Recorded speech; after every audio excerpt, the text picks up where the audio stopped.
and welcome to another episode of Laying Down the Lore of the Old World, a lore podcast in which we aim to separate our ghouls from our goblins, our Lusnotlings from our Luskaven storm fiends, and our Le Bloodthirsters from our Le Bloodletters, and generally ask, what's up with this Warhammer stuff? My name is Monsieur Ben Kronbarb, and I know pretty much fuck all about Warhammer. With me is my co-host, Monsieur Christopher Crowlin Allen. Monge 2. Who knows absolutely fuck all about Warhammer. S'il vous plaît. And Monfrere Darren.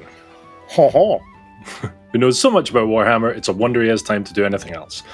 After gathering online to slay some vermin in the name of Sigmar, this dichotomy between our levels of understanding became clear, and this series is an attempt to address that ignorance. Brush up on our French ignorance. Hey! Hooray! Do you ever see, is it the end of Eddie Izzard's Dress to Kill, and he does a big section in French?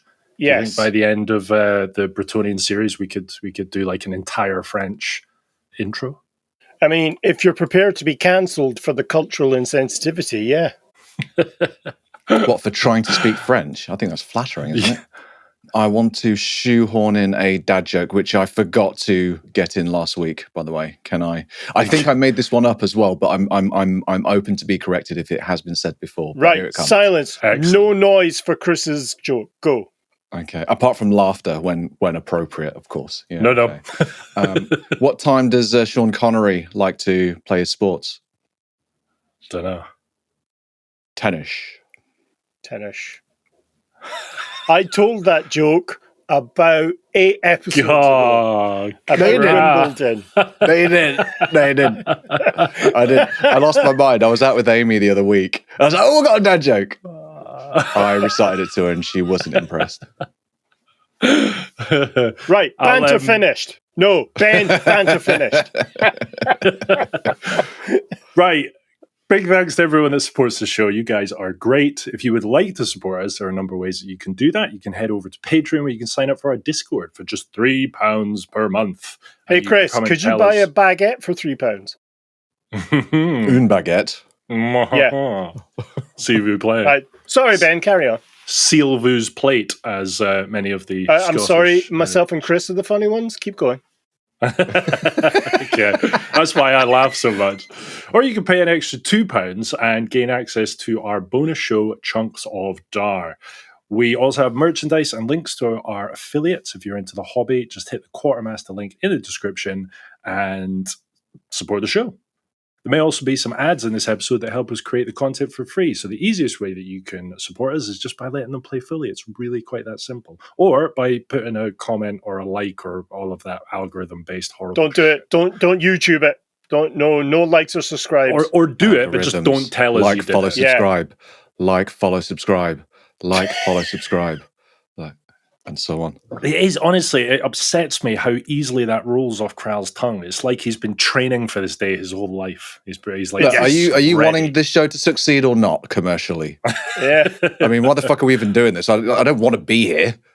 Also, somewhat bizarrely, it's his safety phrase. Yeah. Like, comment, subscribe! Right, Kral.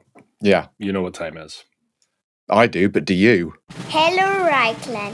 It's time for Sarah's Ebu Recap. Hey! Charm, eh, Ben? Fuck's sake. Right, fucking get on with it. Yeah, cool. I better save some time with this because Ben's wasted so much time. So Bretonia, that's what we talked about. Done. And I'm out. Yeah, Bretonia, the Lady in the Lake loving, cheese eating dudes down in Arthurian style, surrender monkeys, as groundskeeper Wooly would say. Yeah, love a knight, don't they? Everyone's a knight. Everyone's a bloody knight. They're all about it. If you're not a knight, you're a peasant. And that's about the long and the short of it. So not that's literally the long and the short of it. That is literally it. Yeah. Let's bring up some pictures to prompt me. We looked at the borders and the region as well.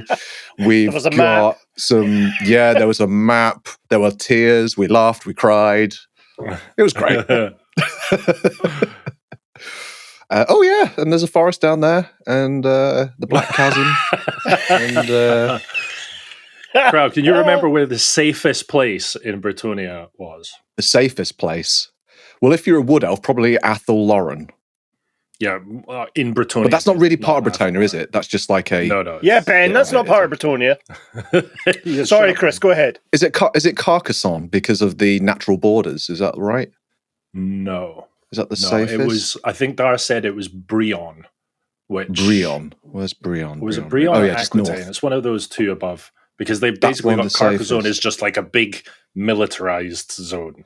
Okay. Yeah. Which sounds pretty safe if you're a Bretonian. They're all shit. If you remember, they're all soldiers. They're all a bit crap, but yeah, there's no non-soldiers there. Yeah. I can't remember then. Is that right? Is Breton or Aquitaine? Are they the safest parts of the region of the country? Well, they're the ones that don't have any natural borders to other angry places in the world. Okay. Like there's a buffer zone of other dukedoms around them. Gotcha. Yeah. Okay, cool. And quenelle. Isn't quenelling, isn't that like a chefy thing where you kind of like make like ice cream into like little nice, lovely quenelles or something? Oh, massive orcral. I remember that. Yeah, the big... massive orcral. The big mountain range full of orcs. What else we got here? The humble... Oh, yeah, the not-so-humble chapel right in the middle of Baston. Yeah, the bottom there. Where's that? Yeah, Bordelot, wine and cheese. Delicious. Who are they in competition with, Chris, in terms of creating the best wine? Bordelot. They were in competition with another state. Is that what they're called? Another dukedom. Another dukedom. What within Bretonia? Bretonia. Oh, okay. So it's not like the Cilia and Tilia twins making some lovely Mediterranean wine or anything like that. They're not in contest over wine. They're in contest over export and trade. Gotcha. Of wine. I'm going to say Languille.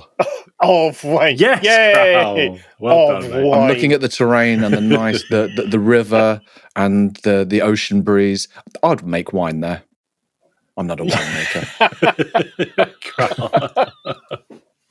Right in the coast. Famously, grapes grow very well in sand. Yeah. Yes. Indeed. Yeah, man. Bretonia. Nice one. Yeah. Bam. Sweet. Recap done. Before we segue, we do just have a little question from a listener, so I thought I would ask you this, ask you this, Dar. It's actually related to the Chaos faction that we have finished now. But so Sean, not related to this episode at all. No, not at all. But I'm sure he'd appreciate it being read out. There's a message from Sean Dean. He says, "Hello, fellow devotees of the lifestyle known as Warhammer," which solid opening. He says, "With Chaos, is it only sentient souls that they have the nom-noms for, or will any do? David Attenborough just showed an ant war, and I was wondering if that equally pleases Khorne." There will be some minuscule aspect of it that will please Khorne, but it's the corruption of sentient life is what the gods feed on, the souls of humans and elves and dwarves and whoever else. Right. There will be a functional process that Khorne will get a minuscule amount from, but in general, it's like seasoning that get it. Whereas the sentient souls are the main dish. They're like a bit of salt and pepper from an ant war. Is it almost the ego that the gods feed off? Yeah, it's the corruption of innocence and naivete that they feed on. Nativity. Well, there you go, Sean Dean. I hope that has answered your question. You bastard. Hey, Sean. You bastard. Oh, you beat me to it, you bastard. Right, segue. Right. As Chris so eloquently summarized, we had our intro to Bretonia last episode, and this episode we will continue in the same vein. We'll look at Bretonia's foreign relations, its relations with other human empires and non-human empires around it, as well then as kind of a bit of a closer look at the society itself, this bifurcated society between nobility and peasantry. So we'll just launch straight in. Before dealing with individuals, the individual nations, it should be probably addressed that Bretonia has a penchant for crusades, for crusading, much like Don't we all? our dear French cousins of ages past. So it has a huge history of crusading warfare against neighbouring lands and indeed distant realms as well. Each crusade is launched specifically to eliminate a threat before it reaches Bretonnia's borders. So crusades are almost always focused outside of Bretonnia itself. Almost always. There are sometimes internal crusades against orcs and beastmen and this kind of, a purge rather than a crusade. As such, the Knights of Bretonnia and their peasant serfs, their followers, have crossed through into Empire, Estalia, Tilia, the Border Princes, and indeed the Badlands on land-based crusades. So they've marched through, much like the French marching through Europe to get to the Middle East. Maritime expeditions have also been launched and carried Bretonian warriors to Norsca, to Albion, down into Araby, and indeed into the land of the dead, Nehekhara, as well. In Nehekhara, the knights battled the endlessly undying legions of the Tomb Kings.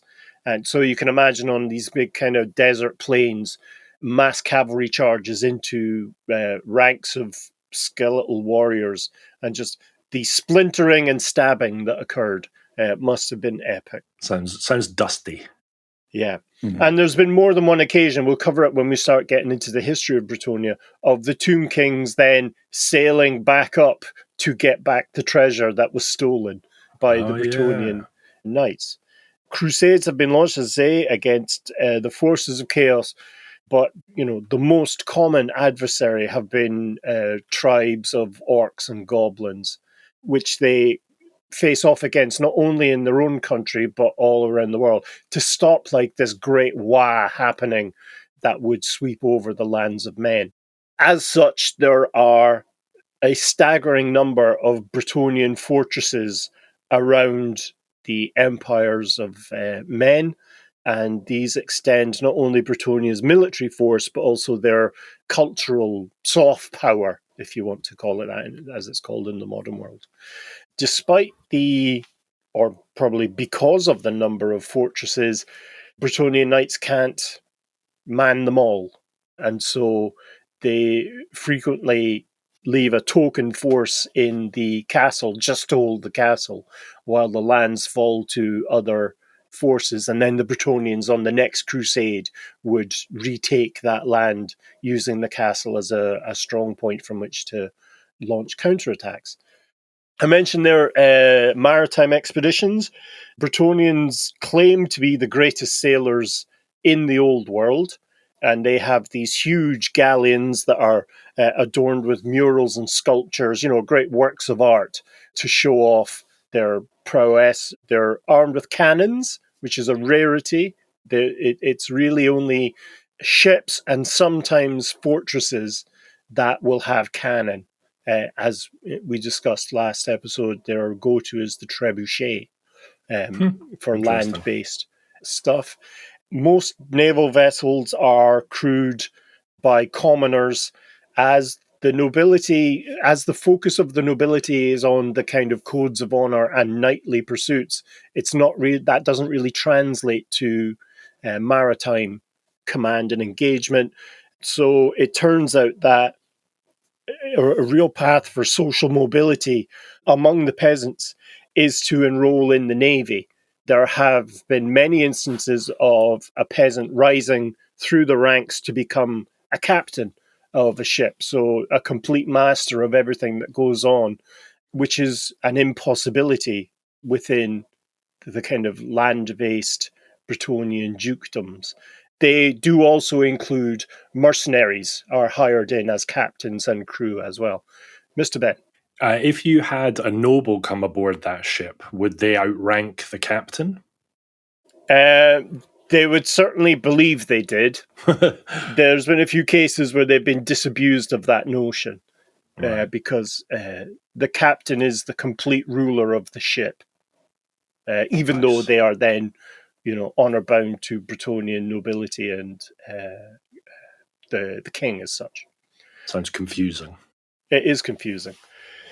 The majority of the Bretonian navy is not warships or are not warships. They are fishing vessels and merchant ships, as again caught up in that duel between Languel and Brion to see who can be the best trader. The Sea of Claws, which is the north and northwesterly kind of coastline of Bretonia, is a very treacherous area of sea, and so demands exceptional skill in being able to get it. It's the North Sea of the Old World, the Bay of Biscay, all this kind of stuff. Is Albion across that waterway? Norska is across that waterway, and northwest Albion is somewhere over there, still very mysterious at this time. Over there. There is an enormous lighthouse at Languel that guides ships into the kind of it's the only major port in Bretonia, while Bordelot serves as the chief southern harbour. And I misspoke there. It's the contest between Languel and Bordelot, not Languel and Brion. Because of the maritime kind of focus of these two cities, they do have small chapels to the cult of Manan, and Manan is the god of the sea, the old world kind of god of the sea. Not to be confused with Stromfels, Chris. No, never. No. Never. It's Manan, isn't it? Manan. All right, lads, pull up the anchor. It's you heard the god. It is viewed much like Shalia. It's viewed as a peasant's faith, and not at all something that's countenanced by the nobility. Did you say peasant face? Is that like a look? Peasant faith. Peasant faith. Peasant face. Lion face. Yeah. Peasant face. Yeah. Noble face.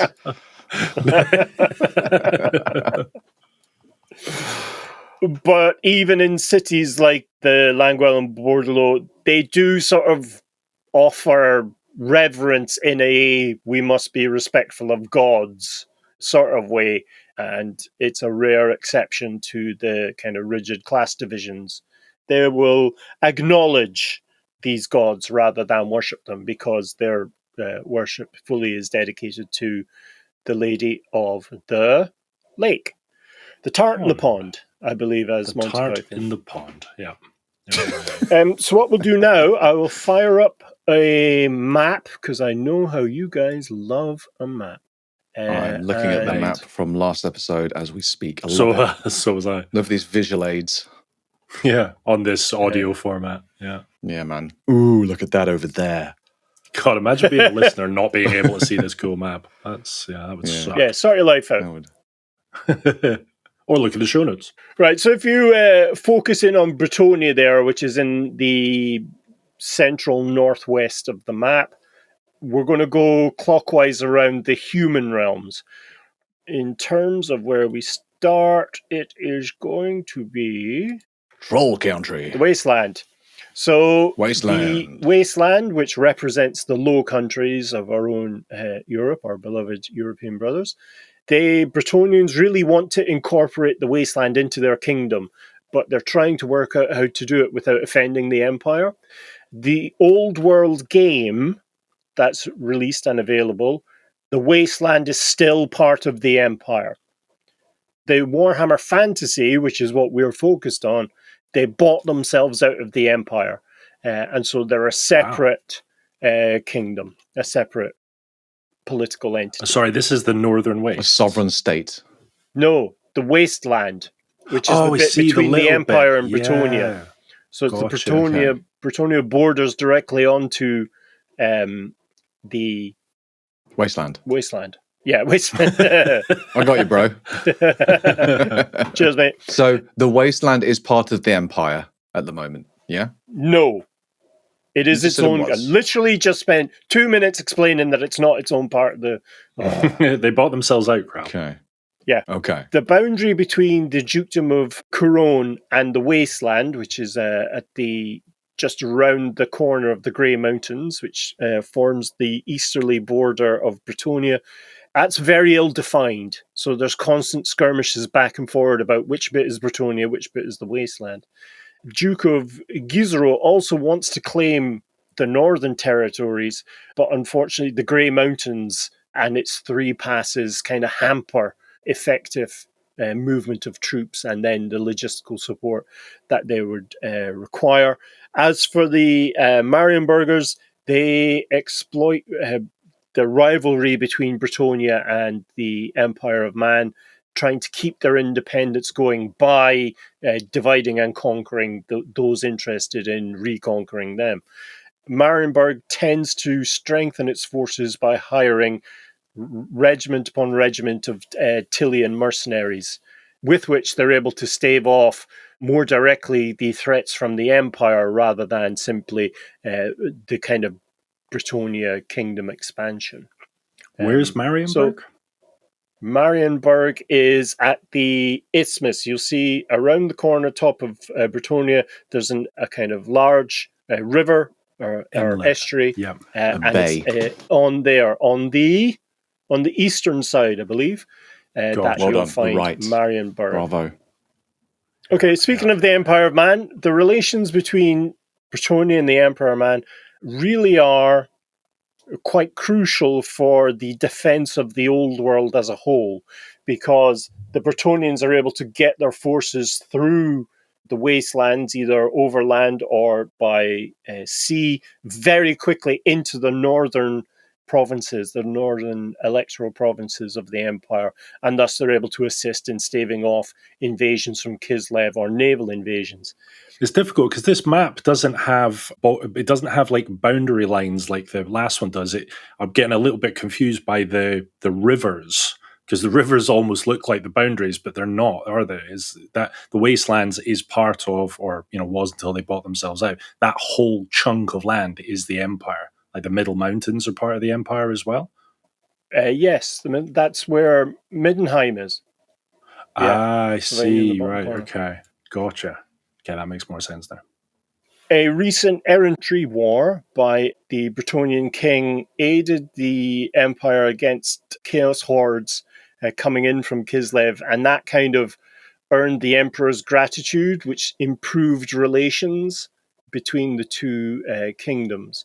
That said, the empire is kind of greater. The empire is 900 years older than Bretonnia, and they tend to look down on Bretonnia as a young upstart, even though they're now 1,500 years old. Bretonnia views the empire as lacking both nobility and chivalry, even amongst the top ranks of nobility. They're viewed as more upstart peasants than true nobles by the Bretonians. Although they are steadfast allies, you can still go, ew, I don't want to hang out with that. Yeah. We all do it, don't we? Right? I'm doing it right now.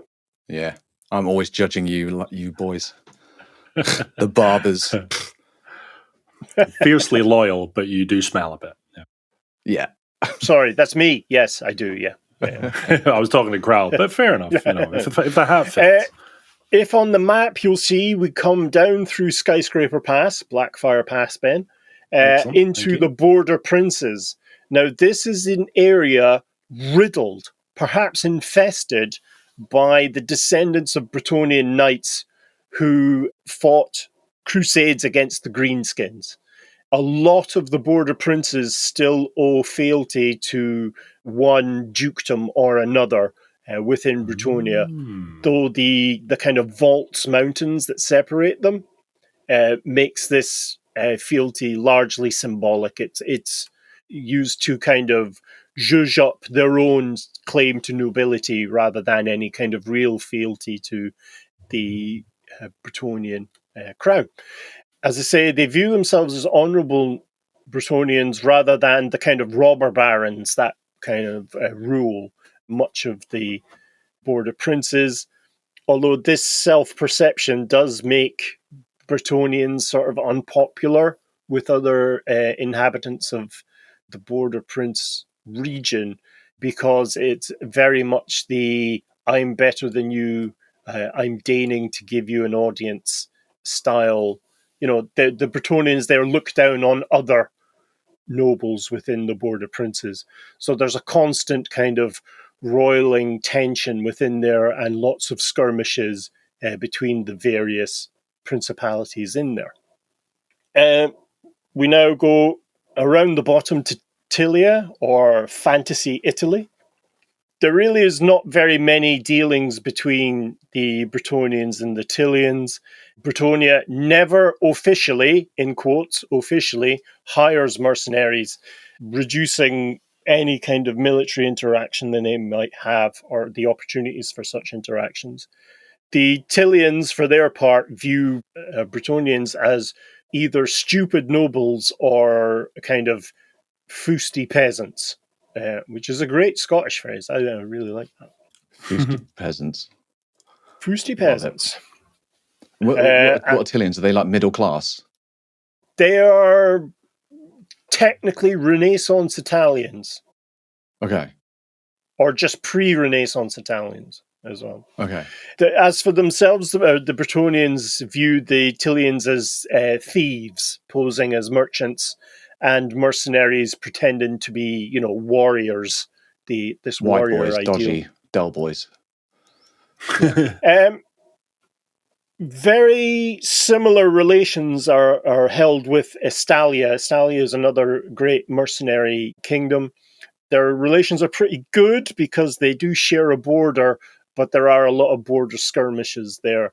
It's also a route through which beastmen, orcs, and undead frequently raid into Bretonnia. So, there are multiple interventions required across those borders.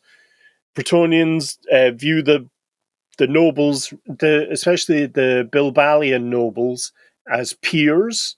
And so there's a very good relationships between there, because the warriors of Bilbali will come to the aid of any kind of knightly intervention that's happening to quell down the forces of evil. Quell down, mate. Quell down. Quell down. Quell down, mate. Quell down. Do Estalia and Tilia have to deal with the Skaven a lot? Because that's the zombie swamps. Oh, yes, absolutely. Yeah. Right. And is that a big threat on the Bretonian border as well? The Skaven do have paths in the Under Empire into Bretonnia, and we'll cover that when we look at the history of Bretonnia starting next episode. Nice. Those good old Skaven. I miss those boys. Yeah. I wonder, should we ever do like one episode recaps? Oh, nostalgia. Just to touch base. Do you remember the Skaven? And remind ourselves of everything we've forgot. Yeah. Just on that note, actually, I know that we're obviously doing factional deep dives right now, but I'm really interested in the Border Princes. It seems like there's a lot of kind of funky politics, and because they're obviously if borders could essential.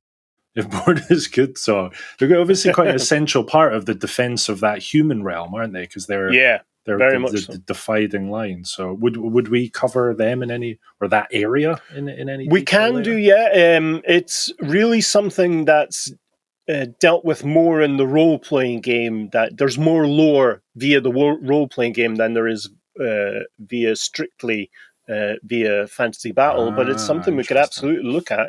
There's no problem. And is that considered different because who is it? Cubicle 7 that do the role playing. It's Cubicle 7 that do it now. Yeah, they do it now. And so are they writing their own lore that has been okayed by Games Workshop? I think the more correct thing is they're expanding the lore in conjunction with the IP department of Games Workshop. So everything they do, every story, every character has to be signed off by GW. Cool. Mr. Chris, you had your hand up there. Going a bit off piste here, but this map has got me by the cojones. I'm just admiring it all. We're talking about the Border Princes. That seems to be a crossroads and an action point of a lot of history and battles and crusading for various things. Also, the moots, which is just north of the Border Princes, right next to Sylvania. It seems strategically placed as well. Does the moot inherently see a lot of action and just like through traffic when people are like crusading north and south and otherwise? Do they get caught up in stuff, or are they quite, despite them being slap bang in the middle of that, do they manage to kind of avoid, the halflings manage to avoid a lot of the crusading and things like that? Is the moot of interest to anyone that they don't bother with it? It is viewed as so crucial that the moot actually has an elector count representative on the council, the advisory council for the emperor in the Empire of Man. Is he or she a halfling? She is a halfling, yeah. Oh, cool. Excellent. Nice. Yeah. Love that. Represent. And is the moot then considered part of the Empire? Yes. 100%. Firmly. Yeah, Right. yeah. Gotcha. I'm sure you said that before and I completely forgot. Well, sure, yes. So the final kind of foreign relation we want to talk about is Athel Loren, the kingdom of the Wood Elves, which is nestled between Bretonia and the expanding ranges of the Black and Grey Mountains. In Bretonia, a unicorn on your heraldry, a unicorn motif, signifies good relations with the Wood Elves of Athel Loren. And so it's only knights who have those kinds of relations are allowed to use that heraldry. The Wood Elves are incredibly powerful allies to Bretonia and also one of the most dangerous enemies that they could have. They're very mercurial. It's a force of nature rather than a kingdom, even though it's technically both. And so incredibly careful diplomacy is required between the two kingdoms. They're a bit spiky. Yeah, a little bit spiky. Not as spiky as the Dark Elves. There have been conflicts in the past between Bretonia and Wood Elves, mostly around the exploitation of the forests, specifically Athel Loren. Bretonians now avoid Athel Loren, but like the plague, to prevent any hostilities, because there's extreme kind of payback for any slight cast towards the Wood Elves. Too right, Mum. The Wood Elves themselves view humans as, if you'll remember from Vermintide, mayflies, and generally keep their distance. The two kingdoms really cooperate when Athel Loren, the forest itself, is threatened. And indeed, one of the founding events of Bretonia, the Fourth Great Battle of Gilles de Breton, saw himself and the Grail companions riding to the assistance of the Wood Elves at the very dawn of the creation of Bretonia. Cool. So they hadn't even established the thing, but like, we just come onto this planet and we're going to come and defend you. Yeah. That's how chivalrous we are. I'm going to defend you whether you like it or not, you bastards. Haven't even been created yet they've still had time to go and find the Grail on several occasions and create a bunch of Grail Knights. Yeah. You gotta love these And guys. let me tell you, those things were linked. Anyway, moving on. So we'll just dive straight into the society section of the episode, and we'll talk about the feudal nature of Bretonia, and then we'll have a look at, we'll close it out with the some of the weird laws, and brace yourself, how women are portrayed in Bretonia. Oh, so God. I'm looking forward to the comments for that. Keep it yourself, lads. Oh, No one God. cares. As it's a feudal, a true feudal power, the king is the supreme leader and is chosen from the Council of Grey Knights, Council of Grail Knights, not the Council of Grey Knights. That's a different system. That's a different IP, Ben. I don't know what you're talking about. Yeah, shut up. Under them under the king are the dukes. These are the rulers of those regions within the 14 regions within Bretonia. And under each of the dukes are lesser levels of nobility, such as earls, viscounts, barons, that kind of notion. I love a Viscount. And they're very good biscuits. They have subdivisions that they are responsible for under the kind of auspices of each duke. Knights then form the backbone of the Bretonian military, and we talked about their evolution somewhat last episode, where they were the kind of biggest and bravest of the village who had been given the best of everything so as to be able to defend the village. That kind of noble obligation has fed through into the culture as a whole. I believe we touched on the kind of 4 ranks of the knights. The knights errant, who are young nobles eager to prove themselves in battle. The knights of the realm, who are what's referred to as landed knights. So they have a section of land that they're responsible for the defense of, and indeed for ruling it. So their word is law within that area. The next step up really then is when a knight receives a Grail vision and renounces their lands and their titles and goes off on a quest to find the Grail. These are called, quite helpfully, questing knights. You have unread Grail visions. Don't know where that came from. The Lady of the Lake, Chris, where all things come from. Yeah. And then finally, the culmination of a quest, the knight becomes then a Grail knight. These are the knights who have drunk from the Grail itself and have received a vision from, or have received a manifestation of, the Lady of the Lake. They are seen by most peasants as living saints because they have been blessed directly by the intervention of that deity. And they drank from her chalice. Is that code? And they are then the only ones who are eligible for kingship. So you can't be the king without having drunk from the lady's cup. How do you prove you drank from the lady's cup? Prove it. Do you get a little cold sore? Yeah. She got a milk moustache. Yeah. Do you get a mark? Do you get a certificate? I don't know. Yeah, you can just come back and be like, you have to take my word for it. Prove me yes. wrong. There have been a couple of occasions when that has happened, when a questing knight has lied, effectively. And we'll discuss that when we cover their history. But in general, it's obvious when a knight comes back that they have... Because they look smug as fuck. Yeah, because the glow. There's light coming from them. It's literally, they have an aura. They have an aura of command and peace and surety and nobility. They have a very noble bearing. To the old grey. You could learn that. You could just learn a swagger, right? You could just... It's how you hold yourself. Own your space. Yeah, if you just push really hard, then you'll glow. Yeah. Grail. Yeah. Yeah. You either glow or you shit yourself. It's one of the two. I get an aura every time I have a beer. I mean... That's true. Crown looks like he's been blessed by the Lady of the Lake as soon as he hits 2 beers. Yeah, man, like I'm luminous.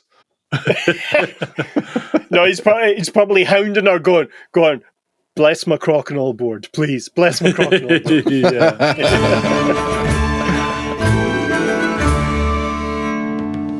board. Bonjour.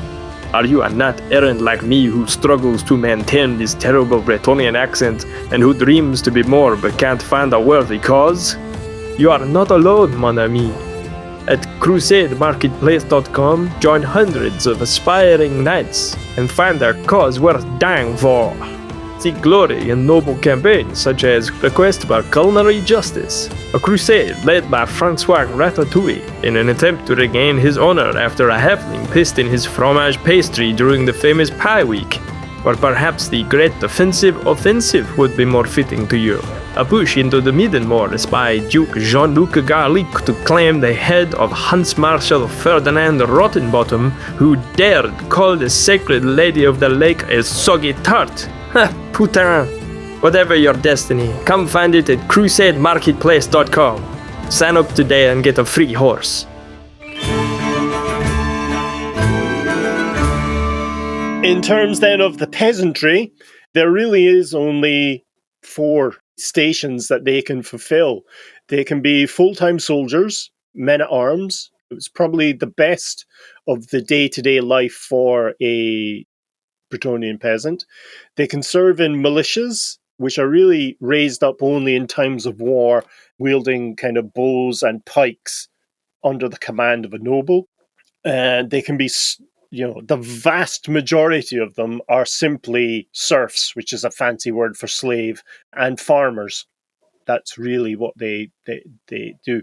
There are then, you've got needled into the kind of farmers thing, and adjacent to the maritime opportunities that are offered to peasants in there, that's where the merchant class sit, the burgeoning merchant class. The peasants that are militarized, let's say, do they also, I can't remember which other faction we covered where they I think it was dwarfs, where they have other jobs as well. Do you know what I mean? Like, no, it's the high elves. You've confused dwarves and high elves, Ben. I know. I mean, it's an easy mistake to make, because as we know, they're roughly the same height. But that's not an elf. Or sorry, that's not a dwarf. That's just an elf who's slightly further away. Sorry, Ben. Go ahead. Are they always in the army, or when is it seasonal? Do they have to kind of go home and kind of tend the fields, till the fields? Oh yeah. So the men at arms, they're full-time soldiers. That's all they do. Right. They're the sub-warrior class of Bretonian culture. The militias are the ones that are raised in a time of war. That's the peasant soldiers, basically. Right. And they're drawn from the farmers, the potters, the butchers, and so have you.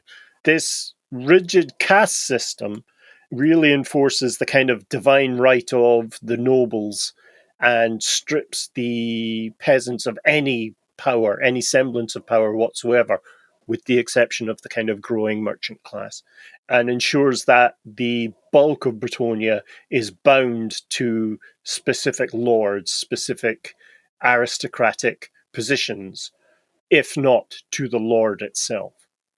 As I say, it's an incredibly harsh feudal system with effectively no rights for peasants, and they are treated as property, and somewhat amusingly, or not amusingly, they are legally required under Bretonian law to remain illiterate. Wow. Is that a form of control? Yes, absolutely it is. Keep the plebeians plebeian, I guess. Yeah. Wow. When farming, peasants must surrender 9/10 of their crops, which keep them in perpetual poverty, making sure that they can't get together. They've no access to free time from which they'll be able to rebel against their lords. And free men, which is what you find the merchants under, they have slightly more social mobility, but are just as heavily taxed and just as restricted in terms of their fealty to their upper class peasants, basically. Yeah, I guess within that class, then there would be quite a lot of jiggery pokery about what they claim they have made. Hiding their wealth so they don't be taxed on it. Well, I mean, we touched on it last episode when I said that only nobles are allowed to use stone to build their dwellings, but the merchants use bricks. Yeah, clever. It's using the old noodle. Yeah.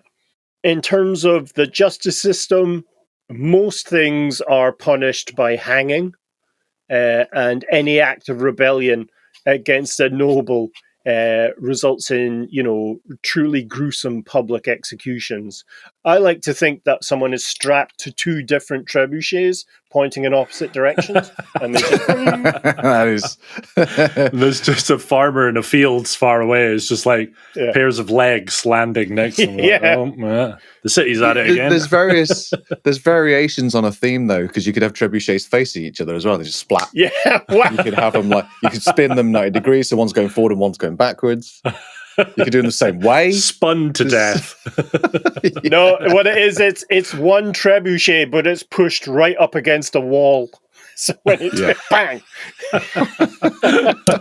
splat. Bring me my warm ammunition. Yeah. The nobles are constantly dismissing accusations of oppression of the peasantry by claiming that Bretonia provides them with homes and food and protection, and so thus they're entitled to do whatever they would like. as I say, the merchants and craftsmen are starting to accrue power. They are, as I say, they are forbidden from using stone in their dwellings. They're also forbidden from collecting gold. So they use silver instead, and they have vast treasuries full of silver hidden around Bretonnia to keep it out of the hands of the nobles. And indeed, most merchantmen end up moving from Bretonnia to places like Marienburg or to the ports of Estalia and Tilia, where they can do what they want, effectively. The Cayman Islands of the exactly place. Right. Exactly. Yeah. Is there any sort of like border control? Like, can they, is it like a Schengen system? Can they just move freely from one place to another? Peasantry, no. But again, the exception is made if you are... There's a form of weird clergy that the peasants have created that the nobility kind of accept, which are called kind of battle pilgrims. And what they do is they get the dead remains, as opposed to the live remains, of Grail Knights and carry them round battlefields as kind of relics for which they're able to zhuzh up the peasantry. Yeah, we'll talk more about that in another episode. As a kind of weird level of control, Bretonnia has sumptuary laws, which are clothing laws. So it restricts and regulates what peasants can wear and own. So their entire existence is controlled by these or through these laws. Japan had a very similar set of laws in its own history as well. Peasants were forbidden from wearing certain hairstyles or clothing, or forbidden from owning weapons or swords. Isn't that the same case in the People's Democratic Republic of Korea, North Korea as well? They're like, you can't wear denim because it's too Western. Yes. There's like 11 state-approved male haircuts and things like that. Really? That's mental. Yeah. Tell me one of them is a mullet. All of them are variations on a mullet. Afros. It's mullets and afros. Yeah. That would be amazing. So to give you some examples, peasants in Bretonnia are forbidden from wearing red or blue and white clothing colours, and they are forbidden from wearing certain types of fur, such as fox, ermine, or indeed squirrel. That's pretty good. Oh, not squiz fur. The best kind. And indeed, this extends through into the genders where women cannot wear men's clothing. Men could wear dresses, but choose not to. It's there's no official approbation against men wearing dresses. That's great. Yeah. That's grand. Very progressive. Oddly progressive in an oppressive society.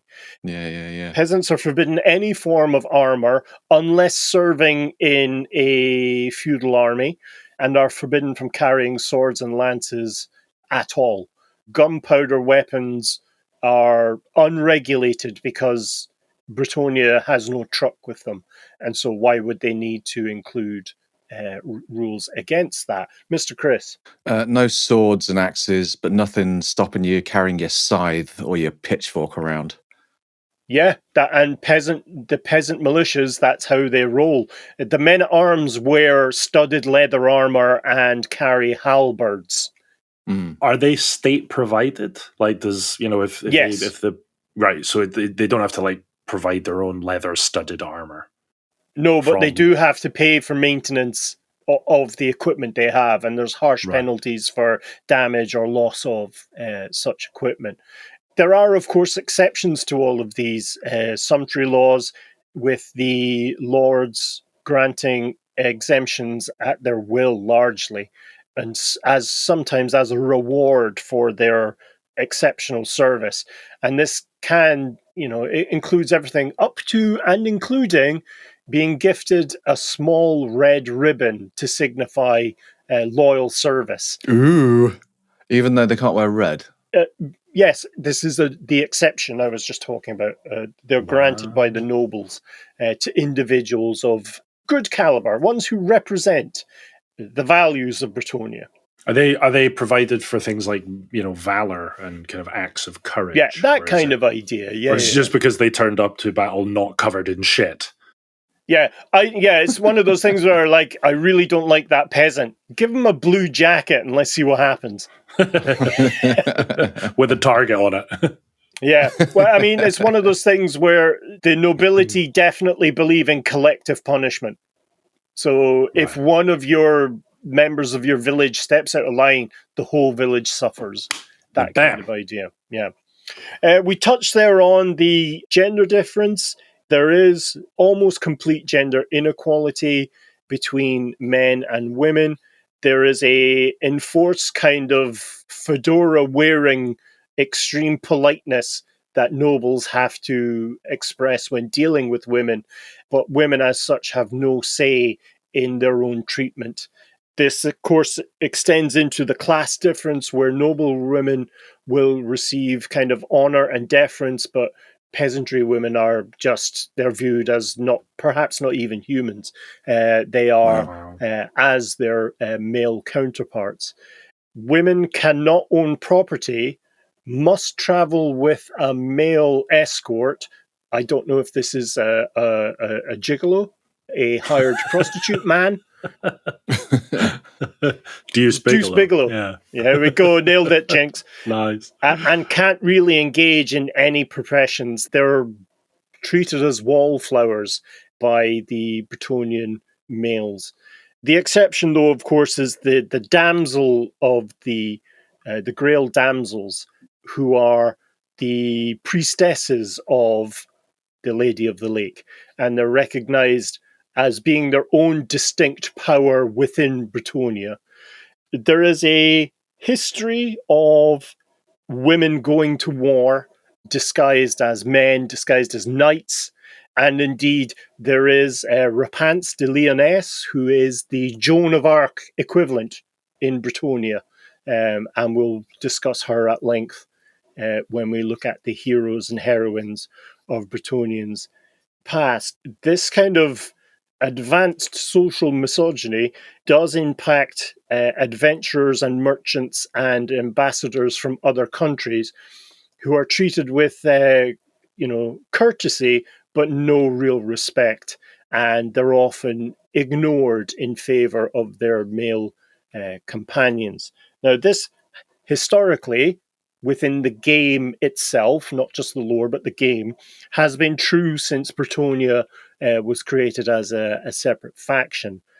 We see with the issue of the Old World game that there are noble women who are permitted to become knights and to do so openly. And indeed, the foot knights kit of the Bretonian faction does have female heads, I think, but their torsos and legs are still, just masculine. It's just armor, yeah. Right. Yeah, okay. Hench, broad-shouldered. So I think this is a careful balancing act that GW is performing in terms of staying true to the kind of, feudalistic culture of Bretonia while being inclusive, as it is right to be. As I said, the Grail damsels are really the only kind of women who have any significant independence and power within Bretonia, and that comes down really to them being the only magicians allowed in Bretonia. They are all magic users, using illusions mostly to help guide and to put off enemies in battle. Mr. Ben? Would they be considered battle mages, or is illusions not really a category of battle magic? Oh no, battle mages for the Empire can use illusions. It's just it's the type of magic associated with the Lady of the Lake. Right. And so when a child displays the magical abilities, the Fey Enchantress, the High Priestess of the Lady of the Lake, spirits them away. And unfortunately, only the girls return transformed into Grail damsels, or prophetesses, as they're sometimes called. The males are never seen again, and their fate is kind of subject of kind of darkly whispered rumors. The women who return, the Grail damsels and prophetesses, never speak of what they've gone away, or their time away from the lands of the living, in quotes, but their powers allow them to heal the sick, to kind of forecast and divine the future, and in some instances to command nature itself, to bring out the kind of land of Bretonia to be able to defend the country. They all seem to have a sort of ageless wisdom, like their old souls, and they serve routinely as advisors to the nobility. They are heeded as direct extensions of the Lady of the Lake and not as women, if you see what I mean. Although all their discussions with them are done so with the correct amount of deference to noble women. There's a little bit of a parallel there with the Bene Gesserit from. I was just about Dune, to say that, yeah, and also the Council of Wizards, the Council of Magicians in The Witcher, because they all serve all the female mages all serve as counselors. It's very cool. It should be pointed out that when it comes to becoming a Grail damsel, social status has nothing to do with it. It's all down to magic ability. So a peasant girl child will become a Grail damsel as much as a noble woman. There's a good rags to riches story somewhere in there. Yeah. Rags to magic, I think you'll find that. In terms of how they're viewed amongst the peasants, they are, as with the Grail Knights, they're worshipped as saints, but they're also direct emissaries to the Lady of the Lake. But this kind of acceptance of their magic and their role does not extend to foreign wizards or indeed to elves, who are viewed with fear and suspicion. And often thought to be, like the kind of myths of changelings. They're not really human. They have this otherworldly power, so they must be otherworldly. They can't be mortal, I suppose, is the correct. Let's test that. Stab. Oh, yeah. Turns out they're mortal. Oh, you seem to be bleeding. Yeah. And so there have been instances where mob violence has occurred around magic users of other factions, other countries, and they believe they're sticking up for not only the Grail damsels, but the Lady of the Lake. The nobility, especially because they're more educated, they can all read and write, they have an understanding of magic, and they're sort of more accepting of it, especially when it's done by the lady's servants.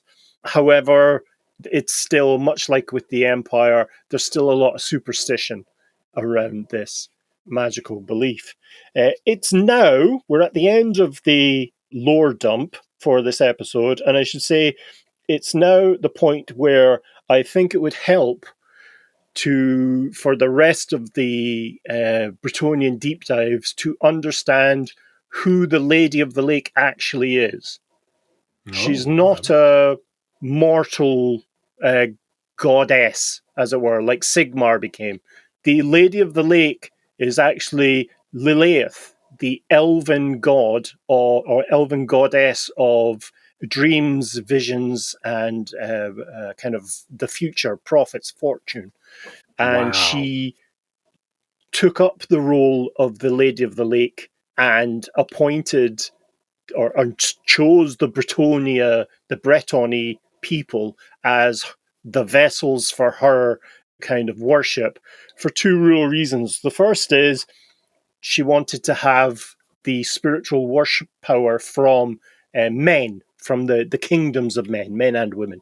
And the second was the gods of Ulthuan, the gods of the elven races, especially those of worship through Ulthuan, needed a buffer, needed kind of mortal champions that would aid the good elven races, in quotes, fight off any kind of forces of chaos and given Bretonia's position in the Old World, its geographical position, that was logically where they thought a lot of fleets would come from to invade Ulthuan. And so there was a spiritual takeover of the tribe, and while she is still the goddess of the moon and visions and fortune and prophecy, she is also very much so the Lady of the Lake, and uses Bretonia to defend her own spiritual needs and the practical defense of Ulthuan. Mr. Chris. Wow. Do the Bretonians know this? Are they fully aware? No. Oh, right. So how do Bretonians view her, and why the deceit? Is there deceit going on at all in terms of... There is deceit going on. The Lady of the Lake doesn't want them to know that she's an elf, and that actually there's elven motives behind it. Yeah, exactly right. Yeah. Scandal. It's really unfolds in the end times, but it's important to kind of understand that aspect to get a fuller, deeper understanding of Bretonia's history and its kind of society. And so the nobility, the rise of the nobility, was under the direct influence of the Lady of the Lake, of this elven goddess.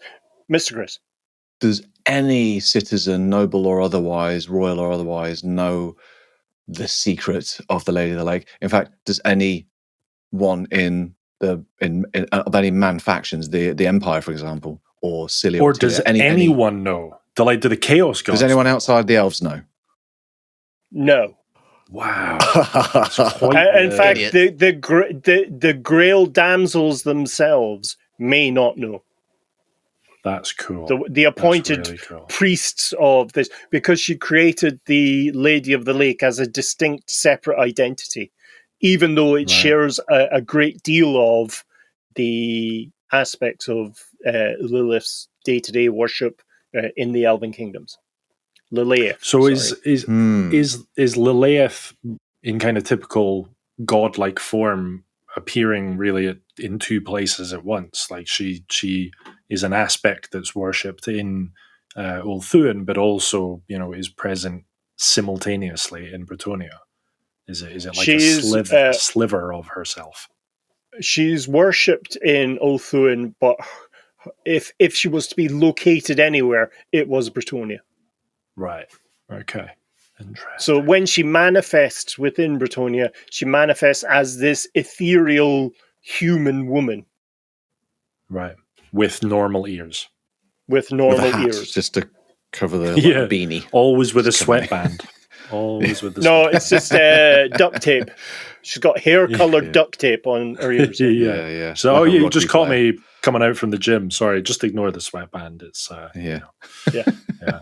Well, that's interesting, man. So an entire nation are being kind of misled or tricked. Yeah. Wow. Dun, dun, dun. That's brilliant. Well, I'd go as far as to say all of humanity is being tricked.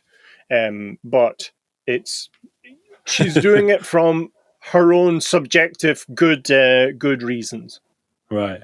The whole of humanity is being tricked, but most of humanity don't really give a shit because they don't. Yeah. You say to somebody in the Empire, like, "Did you hear this? Did you hear the news? Like, Lady of the Lake's an elf." They're like, "I don't give a fuck."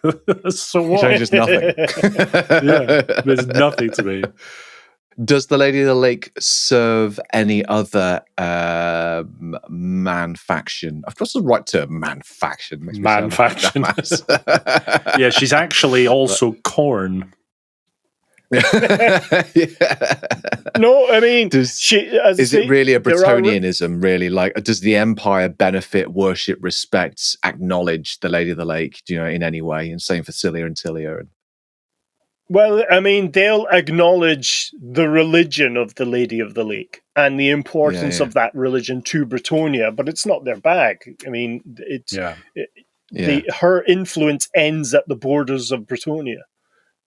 Sure, fine, okay. Yeah, I mean, she is her symbol being the moon. If you look back through the kind of high elf symbols and miniatures, you'll see a lot of moon symbols, crescent moons, usually held in a hand like that, or on staffs and stuff. That's her. That's her thing is fortune. So good fortune, good That's luck. her tag. When you see the graffiti. Catching mad wreck. Yeah. There we go. Wow. Wicked. Well, I tell you what, you threw us a curveball at the end there. That puts the whole thing, casts the whole thing in a different light, doesn't it? 100%. Absolutely changed it. And I'm kind of smirking at the whole thing. Yeah, Bretonians, they're the quintessential human faction in a fantasy setting, aren't they? Peasants, nobles, lady of the lake. Yeah, absolutely copy and paste Arthurian thing. But I don't hate them. I don't have the disdain for them that Darren does. You're like allergic to them or something. Yeah, I think they're a good. They're a good. They play their part in the lore, don't they? Yes. And I'm interested in to see how the Empire differs from them as well. What their jam is. If Bretonians are Arthurian, what are Empire? What's the right comparison for them? Germanic. Middle-aged Germanic. Right. Yeah. It's interesting as well because this map with Bretonia at the center, it really helps to tie, like the Chaos Wastes map did in terms of tying in, evil Canada with the old world. This has really worked to do a similar thing for the old world itself, and how each one of the other human kingdoms kind of abuts onto it and joins it, and how important it must be because it is slap bang in the middle, arguably more than the Empire. Is that no, I would say not more than the Empire. It's incredibly important for the Elves. But even the Elves don't know this. As far as they're aware, Lilith is this nebulous goddess that doesn't manifest anywhere, but you pray to her enough, you get good luck. In Bretonia, like her and her band of women are just walking around the place. Right. So we know it. So is the idea from Games Workshop is pure, the reader knows it, but that's it. Yeah. For a lot of stuff. Yeah. This wasn't, the readers only discovered this when they blew up the world, because this was part of the end times. So this is a huge spoiler I'm giving, but it means that cynically it makes Bretonia more interesting, and that's the only way I could really think to make it more interesting. Cool. Okay. I like that. I like that. Wow. All right. Well, got to wrap up, I guess. Take us out. Anything else? Nope. Is that not enough? All right, that's all from us. Thank you so much for listening. Details and imagery for the topics we've discussed in this podcast can be found on our website at layingdoontheLore.com. We also have all the previous episodes on there, release schedules, and merchandise. And again, if you're keen to support the show, just click on the Quartermaster link in the description and give us all of your Lady of the Lake pounds. That was terrible. We'll be back again soon. Don't pound the Lady of the Lake. We'll be back again soon, displaying just how little Chris and I know. Until then, goodbye. Bon voyage. Auf Wiedersehen.